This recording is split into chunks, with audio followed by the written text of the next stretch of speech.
તો મિત્રો ફરી એકવાર પીપળી ટોલ પ્લાઝા પર બ્લોક ગોઠવીને બંધ કરેલ છે.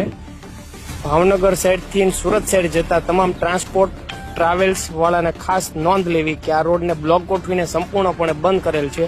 તો આ સાઈડ કોઈ આવવું નહીં અને ભાવનગર સાઈડ જવા માટે એટલે સુરત સાઈડથી આવતા લોકો માટે કે 4 વ્હીલ છે કે ટ્રાવેલ્સ છે કે ટ્રાન્સપોર્ટ છે કોઈ વાહન આ સાઈડ લઈને આવવું નહીં, કારણ કે આ રોડ હવે સંપૂર્ણપણે બ્લોક ગોઠવીને બંધ કરેલ છે.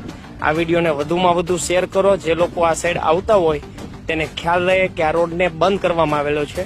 તો એના ઓપ્શન માટે જે જૂનો રોડ છે વટામણ પીપળી વાળો તેના ઉપર ચાલવું અને ત્યાંથી નવા રોડ ઉપર ચાલી શકાય છે.